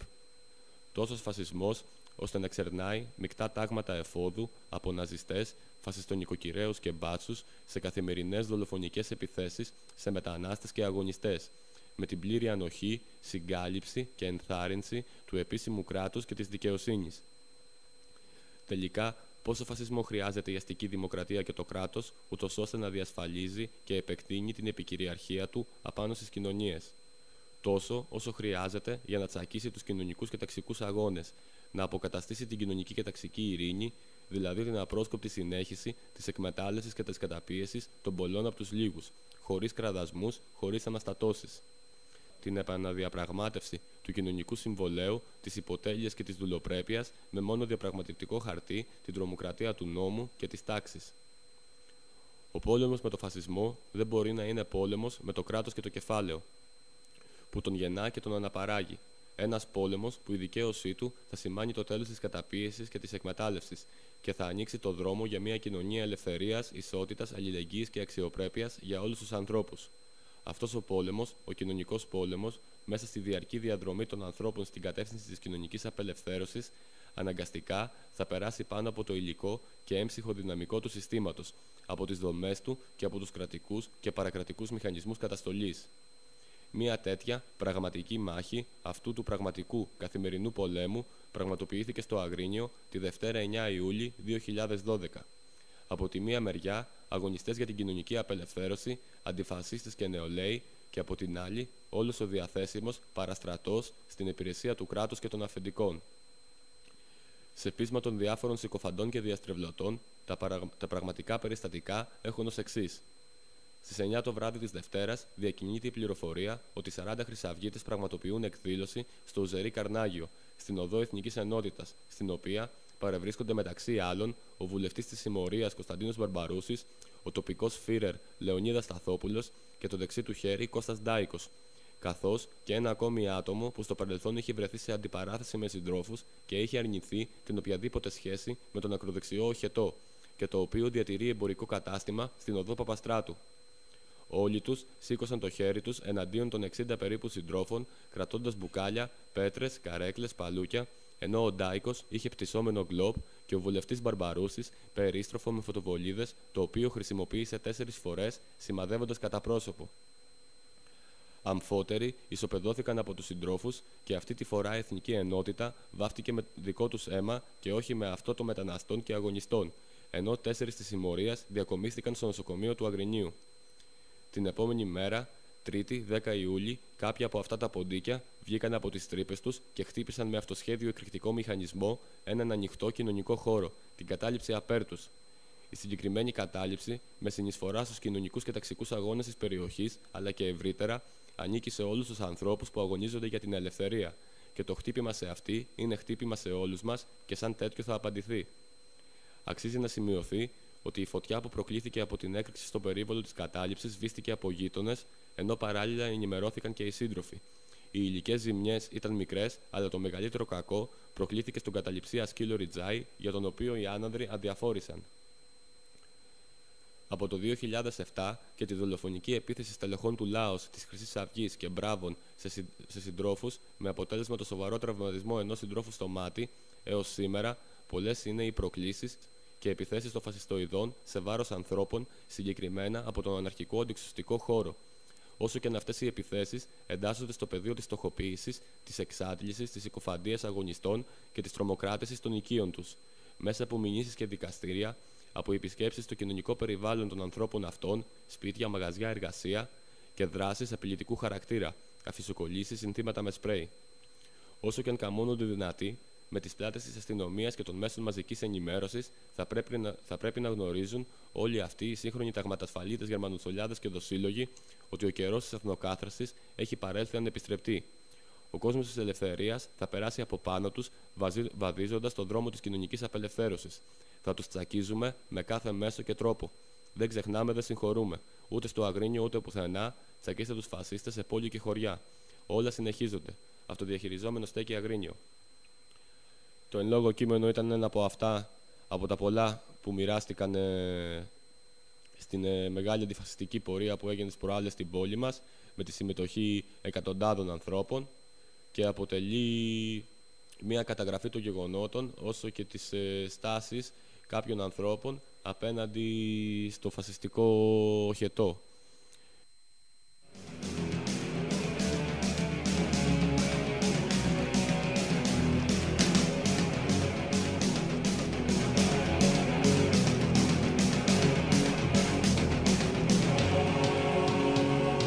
Μικρά αδύναμα ανθρωπάκια στο όνομα του πολέμου ρηγούν.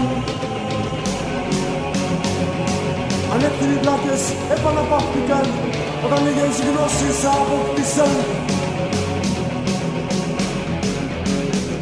Πολεμένα σκουλίκια σε φτωχούς, ετοιματζίδικους προβληματισμούς. Άγνοια και φόβος, ξεχασμένη ανθρωπιά, προφοδοτούν με σκουριά. Εξουσία, ιεραρχία, καταπίεση, ανταγωνισμός. Ηλίθιος αυτός σκοπός. Συμφέρον, ψέμα, ιδέα, πλέματα αγοράς, εμπόριο και σεξ. Μένες επαναστάσεις, μεταλλία, κοινωνικό παραπέρον, χωρόπος, κοινωνίας, γραφείο τελετών, ίδιας. Σύγχρονες φυλακές, τεχνολογία μοναξιάς και ηλεκτροσόκ. Οι τουρίστες επισκέπτονται μουσεία και όχι ψυχιατρία. Πολυτέλεια και κλειδί, η σαπίλα μας δρομάει πορμή. Καλύτερες συνθήκες ζωής και τραποτοξίνωσης, περί των συναισθημάτων. Γάμα τις όλες, είσαι άντρας, είσαι κλεισμένη αδερφή. Γυναίκα δυναμική, κοπέλα ελευθερωμένη, τα πόδια σου κράτα ανοιχτά. Κάποιες απόγνωσης εκλειπαρούν το χτίριο πόδο της ειρήνης. Μικρά παιδιά με πλαστικά όπλα, τον εθνικό είναι όταν διδούν υπομονή. Ο πόλεμος θα έρθει, ήρωες θα γίνουνε κι αυτοί. Ω περήφανη ελληνική ιστορία ζήσε για μας ξανά. Το μεγαλείο του πατριωτισμού πέρευρα σκευασμένα με σημαίες. Καταστολή, δημοκρατία, για όσους δεν συμφωνούν. Βία, ομοψυχία, αυξημένη παραγωγικότητα, πλαστικά αγαθά, αξίες εγκλωβισμού. Ανοχή, εφησυχασμός, δικαίωμα στο θάνατο, δικαίωμα στη ζωή. Χημικά όπλα, ηρωίνη, εκλογές, μορφίνη, ισότητα στα τρελάδικα. Πουλήστε τα όλα να γίνουν προϊόντα μαζικής κατανάλωσης και ιστερίας.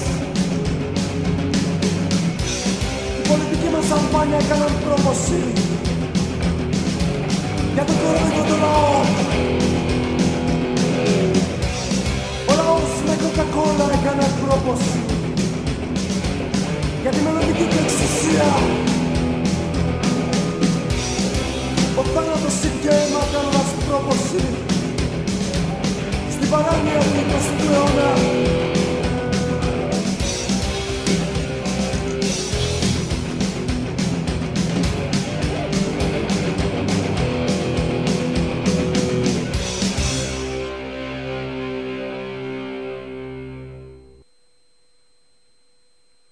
Όπως είπαμε και στο κείμενο, λοιπόν, κάποια ποντίκια από αυτά τα γνωστά που δραστηριοποιούνται εδώ στην πόλη μας στην εγκληματική συμμορία της Χρυσής Αυγής. Βγήκαν από τις τρύπες όπου τους έχει σπρώξει τόσα χρόνια η κοινωνική περιφρόνηση και επιτέθηκαν σε έναν ανοιχτό κοινωνικό χώρο, την κατάληψη Απέρτους. Ένα χώρο, ας πούμε, ο οποίος έχει μεγάλη συνεισφορά σε διάφορες κινήσεις κοινωνικές και αγώνα που έχουν γίνει όλα αυτά τα χρόνια από όταν υπάρχει κατάληψη, και η συμμετοχή τους σε αυτές δεν μπορούν να καθιστούν αυτό το χώρο ένα χώρο που ανήκει σε όλους τους ανθρώπους οι οποίοι αγωνίζονται για ελευθερία. Θα σας διεξάσουμε ένα πια. Από την αναρχική κατάληψη Λέδας Καραγιάννη 37, η κατάληψη Δράκης κατά Κέρκυρα, το δέχτηκαν και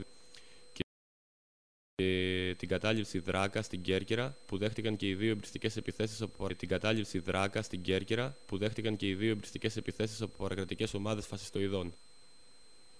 Το βράδυ της 3ης 11 Ιουλίου, λίγο πριν τα μεσάνυχτα, ο ελεύθερος κοινωνικός χώρος της κατάληψης Απέρτου στο Αγρίνιο δέχτηκε επίθεση με αυτοσχέδιο κριτικό μηχανισμό, με αποτέλεσμα να προκληθούν φθορές στο κτίριο. Το απόγευμα της Παρασκευής 13 Ιούλη, η κατάληψη Δράκα, που βρίσκεται στη λεωφόρο Αλεξάνδρας 15 στην Κέρκυρα, δέχτηκε επίσης εμπριστική επίθεση με αποτέλεσμα να παραδοθεί στις φλόγες και να καταστραφεί σχεδόν ολοσχερός ο δεύτερος όροφος του κτηρίου. Επιπλέον, αμέσως μετά τη φωτιά, ο ιδιοκτήτης του, επί χρόνια εγκαταλειμμένου κτηρίου, το νοσοκομείο Κέρκυρας, εκκίνησε διαδικασίες αξιοποίησής του και η αστυνομία απέκλεισε την είσοδο σε αυτό. Πρόκειται για εμπριστικές επιθέσεις από παρακρατικές ομάδες φασιστοειδών της νεοναζιστικής συμμορίας της Χρυσής Αυγής, που επιπλέον, αποθρασισμένοι από τη συστημική ανάδειξη και αξιοποίησή τους, τη θεσμική νομιμοποίηση και κάλυψη που τους εξασφάλισε το καθεστώς, προωθώντας τους στα κοινοβουλευτικά έδρανα, επιχειρούν να πλήξουν κάθε αυτοοργανωμένη αιστεία αντίστασης που αποτελεί ανάχωμα στην επέλαση του σύγχρονου ολοκληρωτισμού, ευθυγραμμιζόμενη πλήρως με τις κατασταλτικές και τις ευρύτερα αντικοινωνικές στοχεύσεις του κράτους.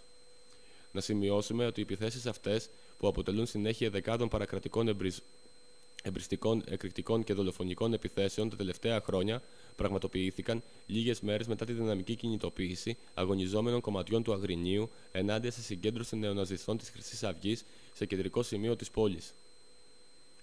Ως κατάληψη Λέδας Καραγιάννη 37, ένας ορατός κοινωνικοπολιτικός χώρος αντίστασης στην Κυψέλη, που έχει δεχτεί στο παρελθόν πλήθος κρατικών και παρακρατικών επιθέσεων και σήμερα βρίσκεται επίσης ο στόχος των κατασταλτικών μεθοδεύσεων, αντιμετωπίζοντας αυτεπάγγελτη ποινική δίωξη, και ως αγωνιστές που βιώνουμε καθημερινά στην περιοχή που ζούμε και δραστηριοποιούμαστε τις ασφικτικές συνθήκες που διαμορφώνει η ζωφερή πραγματικότητα του κρατικού ολοκληρωτισμού, του κοινωνικού κανιβαλισμού, του εκφασισμού και της αστυνομοκρατίας, εκφράζουμε την αλληλεγγύη μας σε κάθε κοινωνικό χώρο αντίστασης που χτυπιέται από τα κρατικά και παρακρατικά τάγματα ασφαλείας. Και ενώνουμε τη φωνή μας μαζί με κάθε αγωνιστή, ντόπιο ή μετανάστη, που παλεύει αξιοπρεπώς και από τα κάτω ενάντια στο φόβο, το ρατσισμό, την καταπίεση και την εκμετάλλευση ανθρώπου από άνθρωπο. Απέναντι στην εντυνόμενη βία του παρικμασμένου πολιτικο-οικονομικού συστήματος, το καθεστώς έκτακτης ανάγκης και τους κάθε λογής λακέδες του, να αντιτάξουμε ένα κόσμο ισότητας, αλληλεγγύης και ελευθερίας. Κάτω τα χέρια από τις καταλήψεις, τους αυτοοργανωμένους χώρους και τους ακιδαιμόνευτους κοινωνικούς αγώνες. Καμία ανοχή στις φασιστικές συμμορίες. Σύντροφοι και συντρόφισσες από την κατάληψη Λέδας Καραγιάννη 37.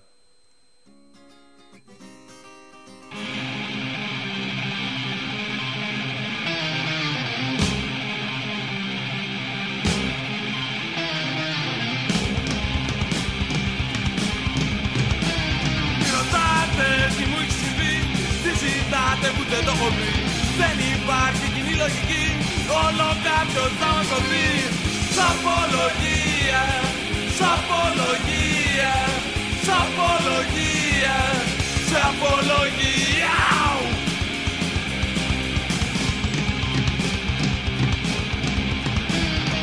Τι ρωτάτε τι μου έχει συμβεί? Μήπως πρέπει να ερμηνευτεί κάθε πράξη ως πολιτική? Όλο κάποιος θα μας το δει. Σαπολογία, σαπολογία, σαπολογία, σαπολογία.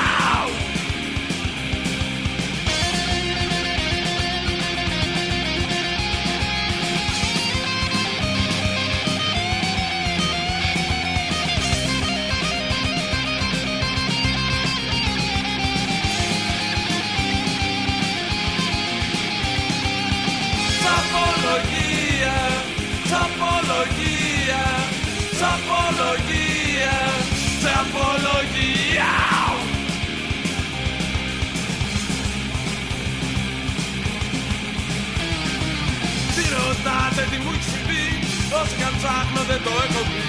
Ίσως να έχω απλά κουραστεί, όλο κάποιος θα μας το δει. Σ' απολογία, σ' απολογία, σ' απολογία, σε απολογία.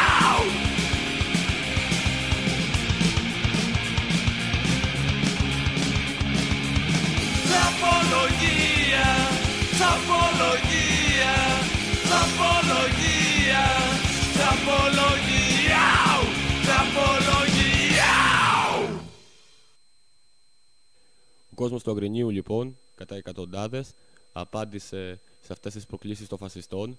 Προκλήσεις που δεν έχουν να κάνουν μόνο με την επίθεση στην κατάληψη απέρτους, αλλά συνολικότερα με την απέτηση παρουσίας τους σε μια πόλη με μακρά αντιφασιστική ιστορία, καθώς και με μακρά ιστορία στο πεδίο των κοινωνικών και ταξικών αγώνων.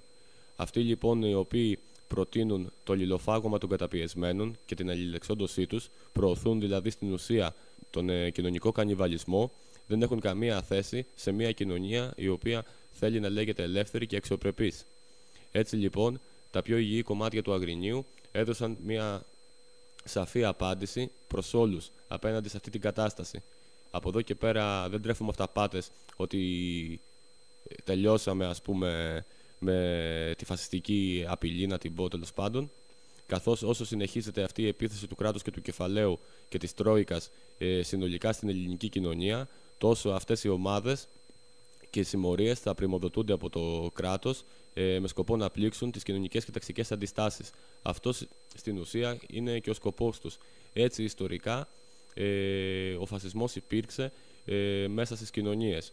Από την Ιταλία και τα τάγματα εφόδου του Μουσολίνι, που ξεκίνησαν αρχικά σαν αντίπαλο δέος στους αγρότες που εξεγείρονταν ενάντια στους φεουδάρχες, σαν έμεστα τάγματα, ας πούμε, μέχρι την ναζιστική Γερμανία, και όπου στον πλανήτη εμφανίστηκε ο φασισμός, ήταν πάντα στο πλευρό του κράτους και του κεφαλαίου, με σκοπό να διαλύσει και να τσακίσει τις κοινωνικές και ταξικές αντιστάσεις.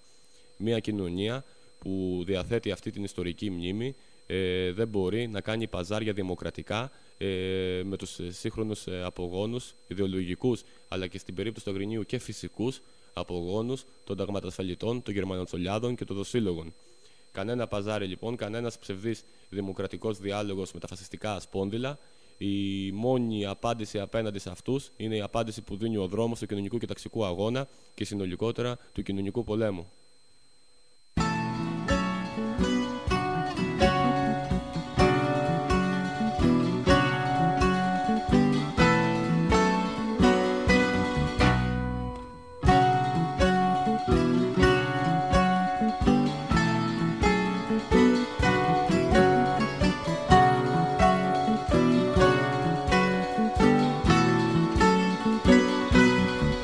Ο φασισμός δεν έρχεται από το μέλλον, καινούριο τάχα κάτι να μας φέρει. Τι κρύβει μες στα δόντια του το ξέρω, καθώς μου δίνει γελαστό στο χέρι. Οι ρίζες του το σύστημα αγκαλιάζουν και χάνονται βαθιά στα περασμένα. Οι μάσκες του με τον καιρό αλλάζουν, μα όχι και το μίσος του για μένα. Στο το σύστημα αγκαλιάζουν και χάνονται βαθιά στα περασμένα. Οι μάσκες του με τον καιρό αλλάζουν, μα όχι και το μίσος του για μένα. Το φασισμό βαθιά κατάλαβε τον, δεν θα πεθάνει μόνος, τσάκισε τον.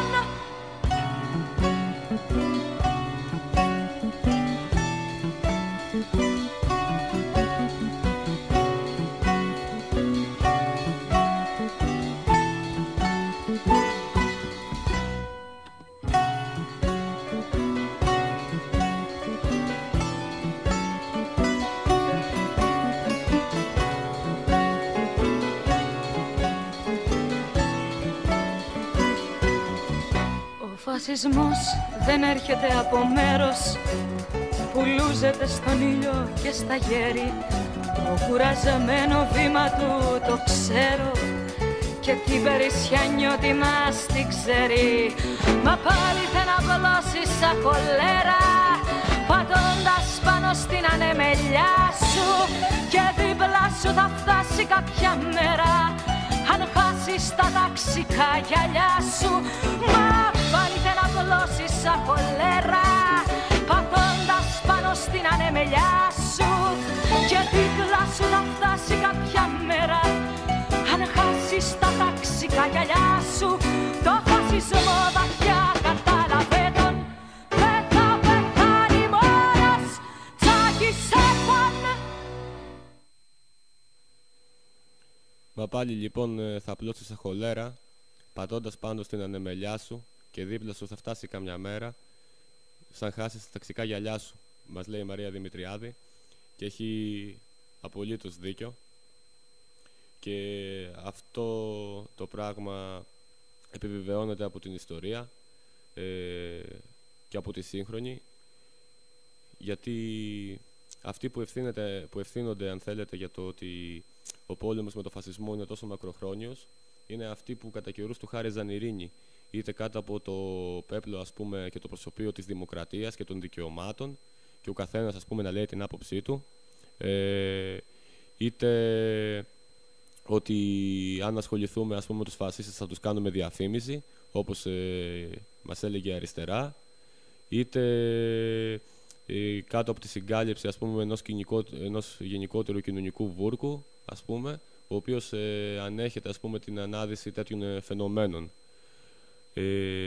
Χάνεσαι, γιατί είναι πολύ θολό αυτό το τοπίο, αλλά βλέποντας, ας πούμε, την ιστορική διαδρομή των ανθρώπων μέσα στο πεδίο, ας πούμε, του κοινωνικού και ταξικού πολέμου, μπορούμε να καταλάβουμε πραγματικά ποιες είναι οι αιτίες και οι ρίζες του φασισμού, καθώς και ότι αυτός υπάρχει επειδή πατάει πάνω στην ανεμιλιά και στη δημοκρατία που χωράει μέσα ακόμα και τους αρνητές της δημοκρατίας και της ελευθερίας.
Μόνος τραγούδια ο Βλάκης Μαφιά. Με τραγούδια ο Βλάκης Μαφιά. Με τραγούδια ο Βλάκης Μαφιά. Με τραγούδια ο Βλάκης Μαφιά.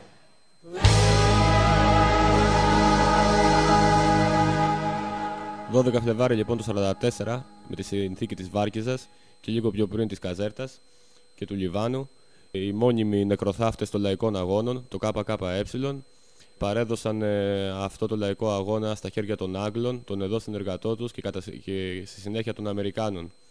Σε όλη αυτή τη διαδρομή, οι φασίστες ήταν πάντα αταλάντευτα, σταθερά, στο πλευρό του εξωτερικού παράγοντα, ας πούμε, που ήθελε να βάλει στο χέρι, ας πούμε, και να κάνει ένα προτεκτοράτο το ελληνικό κράτος.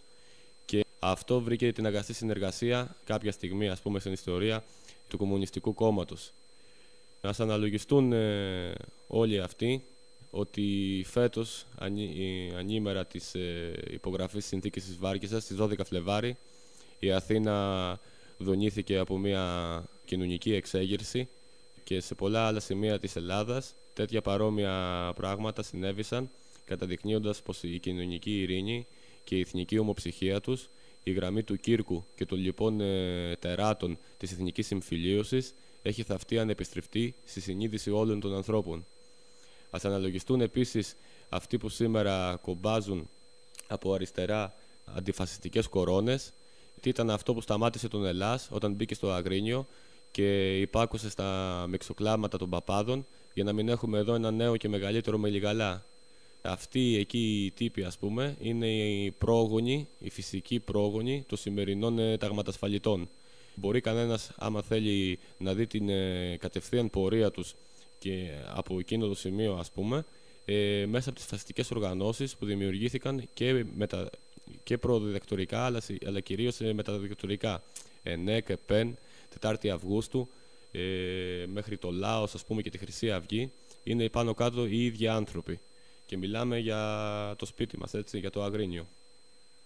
Μας αναλογιστούν λοιπόν όλοι αυτοί οι πατριώτες, ας πούμε, της εθνικής συμφιλίωσης και της εθνικής ομοψυχίας, που έφτασε τα πράγματα, η μη πίστη τους, ας πούμε, στο λαό και στις ακατανίκητες δυνάμεις που αυτός κρύβει όταν εξεγείρεται και διεκδικεί βαθιές κοινωνικές τομές απέναντι σε ένα τυραννικό καθεστώς. Η ιστορία λοιπόν έγινε έτσι όπως έγινε, δεν αλλάζει, πρέπει όμως να μας διδάσκει και ένα από τα σημαντικότερα διδάγματα που μπορεί να μας βοηθήσει έτσι ώστε να μην επαναλάβουμε τα λάθη του παρελθόντος είναι η απόρριψη του δημοκρατικού συγκεντρωτισμού και της πανάκιας, ας πούμε, της ηγεσίας, του αλάθητου, ας πούμε, της ηγεσίας των κάθε επαγγελματιών επαναστατών, οι οποίοι ξέρουν, ας πούμε, πώς θα γίνει η επανάσταση.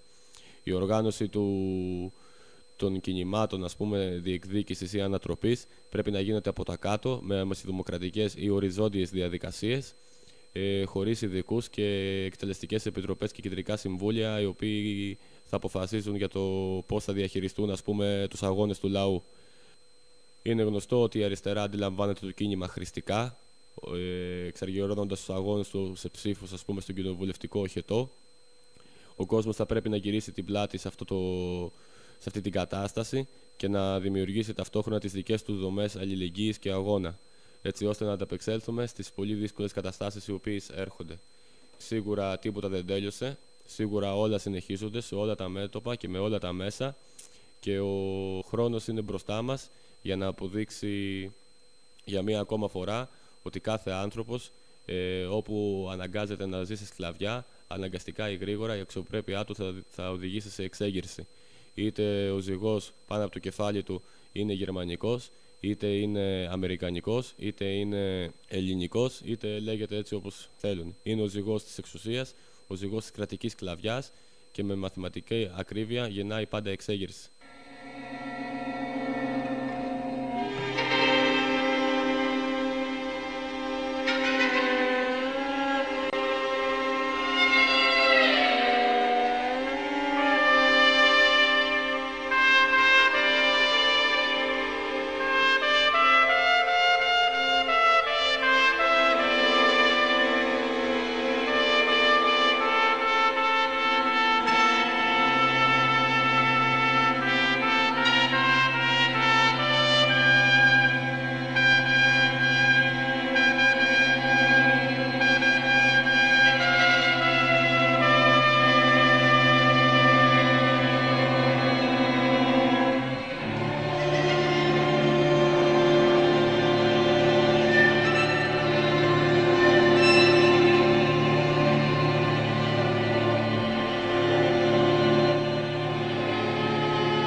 δεν παραδέχτηκα την ήττα, όμως εγώ δεν παραδέχτηκα την ήττα. Έβλεπα τώρα πόσα κρυμμένα τη μαλφή έπρεπε να σώσω. Έβλεπα τώρα πόσα κρυμμένα τη μαλφή έπρεπε να σώσω. Πόσες φωλιές νερού να συντηρήσω μέσα στις φλόγες. Πόσες φωλιές νερού να συντηρήσω μέσα στις φλόγες. Μιλάτε, δείχνετε πληγές ανώφρονες στους δρόμους. Μιλάτε, δείχνετε πληγές ανώφρονες στους δρόμους. Τον πανικό που στραγγαλίζει την καρδιά σας σαν σημαία. Τον πανικό που στραγγαλίζει την καρδιά σας σαν σημαία. Καρφώσατε σε εξώστες, με σπουδή φορτώσατε το εμπόρευμα. Η πρόγνωσή σας ασφαλής θα πέσει πόλης. Καρφώσατε σε εξώστες, με σπουδή φορτώσατε το εμπόρευμα. Η πρόγνωσή σας ασφαλής θα πέσει πόλης.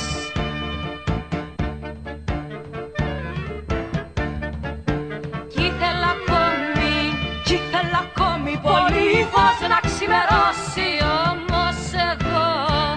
Όμως εγώ δεν παραδέχτηκα την ήττα. Όμως εγώ δεν παραδέχτηκα την ήττα. Έβλεπα τώρα πόσα κρυμμένα τη μαλφή έπρεπε να σώσω. Έβλεπα τώρα πόσα κρυμμένα τη μαλφή έπρεπε να σώσω.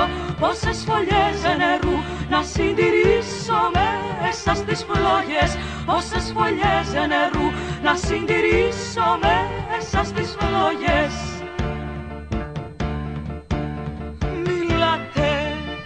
Μιλάτε, δείχνετε πληγές ανώφρονες στους δρόμους.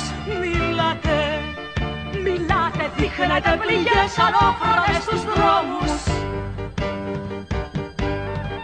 Τον πανικό που στραγγαλίζει την καρδιά σας σαν σημαία. Τον πανικό που στραγγαλίζει την καρδιά σας σαν σημαία. Καρφώσατε σε εξώστες, με σπουδή φορτώσατε το εμπόρευμα. Η πρόγνωσή σας ασφαλής θα πέσει πόλης. Καρφώσατε σε εξώστες, με σπουδή φορτώσατε το εμπόρευμα. Η πρόγνωσή σας ασφαλής θα πέσει πόλης.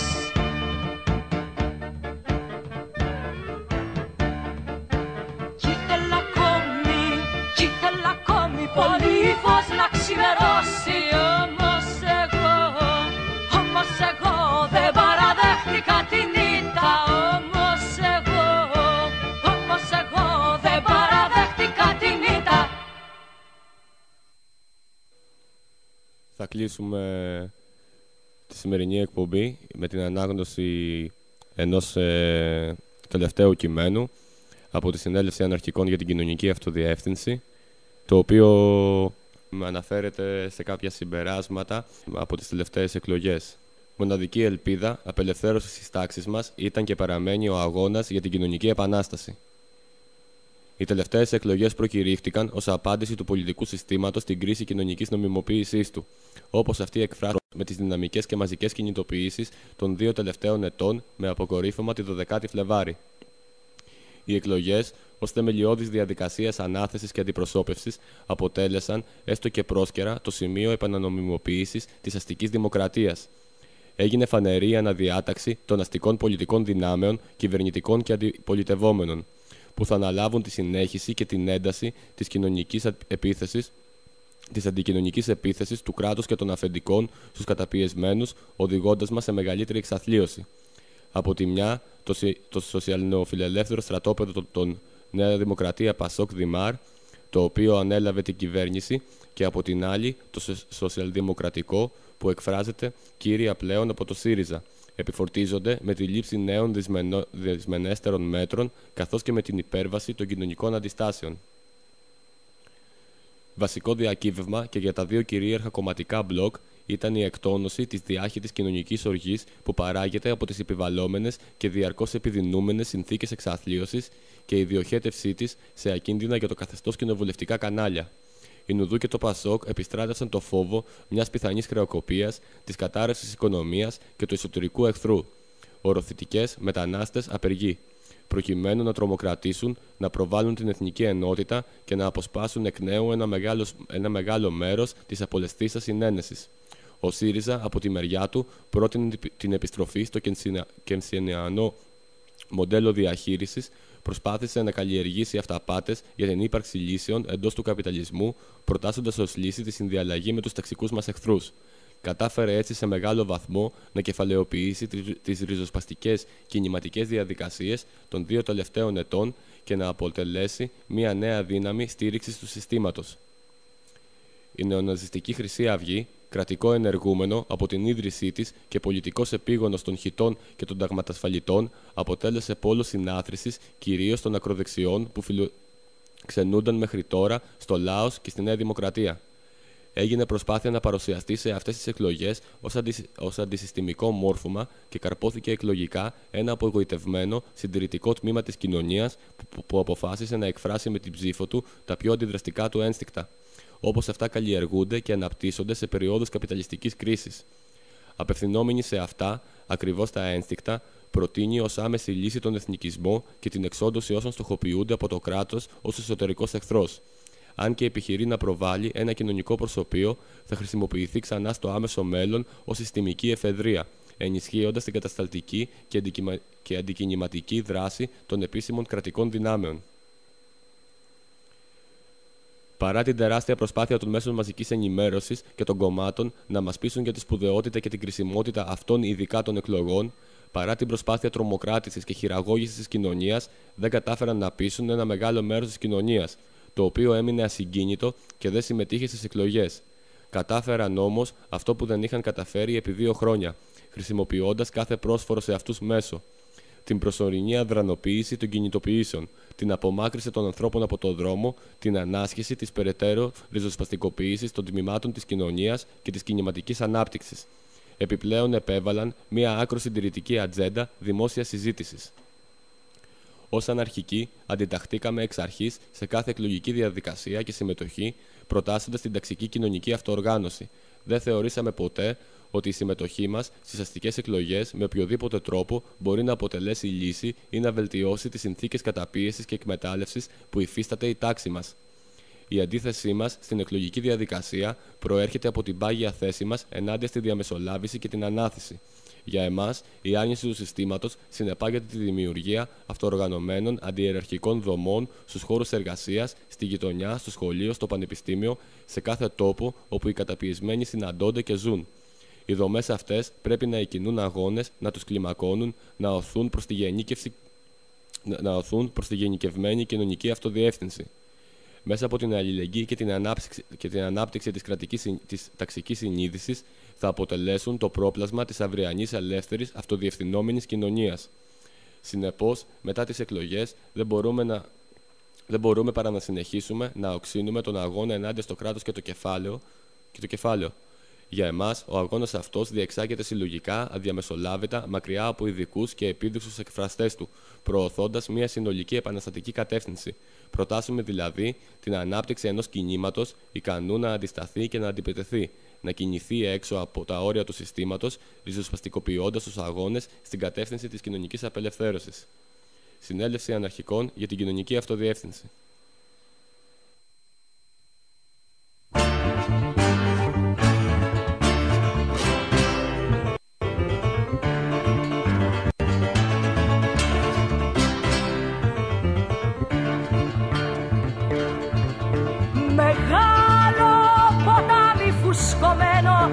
Η οργή του λαού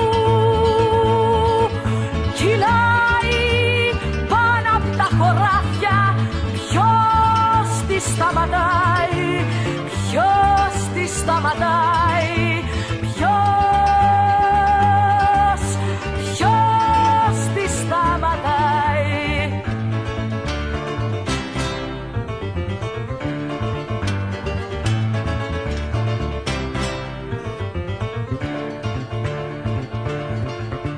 κοιλάδα της Φουεντοβεχούνα, το χέρι που σε σπέρνε, το κεραυνό τώρα κρατάει.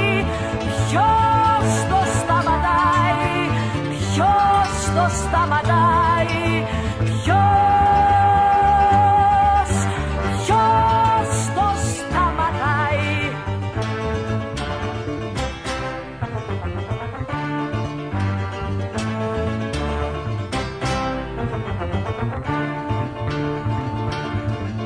Αιώνες γονατισμένοι από την πίκρα, η ψυχή του λαού. Φτερούγες τώρα βγάζει κι ανεβαίνει. Ποιος τη σταματάει, ποιος τη σταματάει, ποιος τη σταματάει. Αιώνες γονατισμένοι από την πίκρα, η ψυχή του λαού. Φτερούγες τώρα βγάζει κι ανεβαίνει. Ποιος τη σταματάει, ποιος τη σταματάει, ποιος τη σταματάει.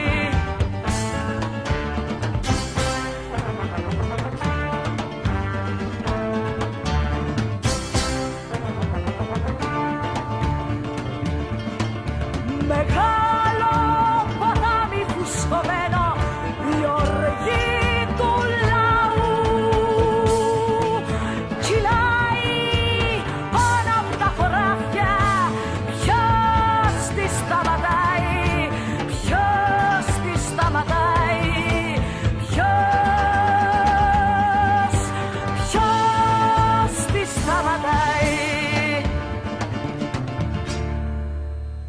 Ποιος θα σταματάει λοιπόν όταν αυτή αποφασίσει να εκδηλωθεί?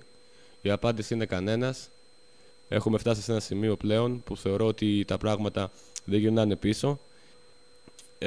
Είμαστε σε μια κατηφόρα, επιβαίνοντας σε ένα στρογγυλό αμαξίδιο, το οποίο δεν μπορεί να σταματήσει παρά με μια ολοκληρωτική συντριβή, είτε του αμαξιδίου είτε του κόσμου, ας πούμε, που είναι πάνω σε αυτό. Εν ίδιο αμαξίδιο ας βάλουμε, ας πούμε, το πολιτικό σύστημα, τη δημοκρατία, ας πούμε, και την ταξική εκμετάλλευση. Έτσι κάπως βαριά, ας πούμε, θα κλείσουμε αυτή την εκπομπή. Πάνε και πάνω από 2 ώρες που είμαστε στα μικρόφωνα της ραδιοργίας και στους 88 μεγάκυκλους.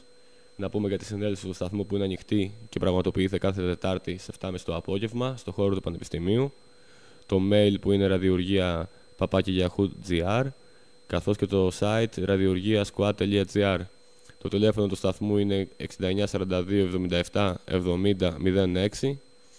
Μαζί θα βρεθούμε ίσως την επόμενη εβδομάδα σε κάποια άτακτη εκπομπή ήχος ενάντια στον τοίχο. Εντός της εβδομάδας θα ανακοινωθεί από το site του σταθμού κάθε πότε θα αναμεταδίδεται σε επανάληψη εκπομπή, αλλά σε τακτά χρονικά διαστήματα.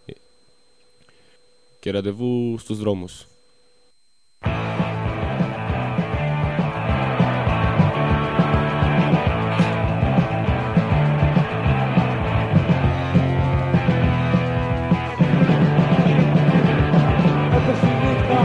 Με πάλι μέσα στα φώτα σαν φιγούρες νεκρών. Ο κόσμος κοιτούσε, οπότε μιλούσε.